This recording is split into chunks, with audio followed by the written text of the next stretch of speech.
भारत की आत्मशक्ति का दिव्य रूप है सोमनाथ। 1000 साल पहले जनवरी 1026 में महमूद गजनवी ने किया था इस मंदिर पर आक्रमण। सोमनाथ ये शब्द सुनते ही हमारे मन और हृदय में गर्व और आस्था की भावना भर जाती है। भारत के पश्चिमी तट पर गुजरात में प्रभास पाटन नाम की जगह पर स्थित सोमनाथ भारत की आत्मा का शाश्वत प्रस्तुतिकरण है। द्वादश ज्योतिर्लिंग स्तोत्र में भारत के 12 ज्योतिर्लिंगों का उल्लेख है। ज्योतिर्लिंगों का वर्णन इस पंक्ति से शुरू होता है, सौराष्ट्र सोमनाथम च, यानी कि ज्योतिर्लिंगों में सबसे पहले सोमनाथ का उल्लेख आता है।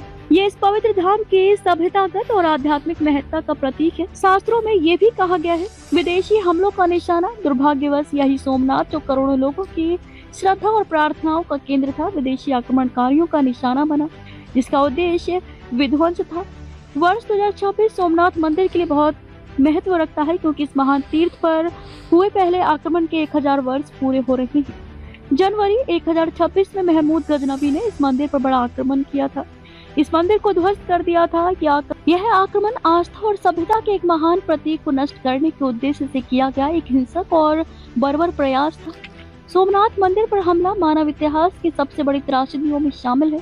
फिर भी 1000 वर्ष बाद आज भी ये मंदिर पूरे गौरव के साथ खड़ा है। साल 1026 के बाद समय समय पर इस मंदिर को उसके पूरे वैभव के साथ पुनः निर्मित करने के प्रयास जारी रहे। मंदिर का वर्तमान स्वरूप 1951 में आकार ले सका। संयोग से 2026 सोमनाथ मंदिर के पुनर्निर्माण के 75 साल पूरे होने का भी वर्ष है। 11 मई 1951 को इस मंदिर का पुनर्निर्माण संपन्न हुआ था। तत्कालीन राष्ट्रपति डॉक्टर राजेंद्र प्रसाद की उपस्थिति में हुआ। वो समारोह ऐतिहासिक था जब मंदिर के द्वार दर्शनों के लिए खोले गए थे। 1026 में सोमनाथ पर हुए पहले विदेशी आक्रमण, वहां के लोगों के साथ की गई क्रूरता और विध्वंस का वर्णन अनेक ऐतिहासिक स्रोतों में विस्तार से मिलता है।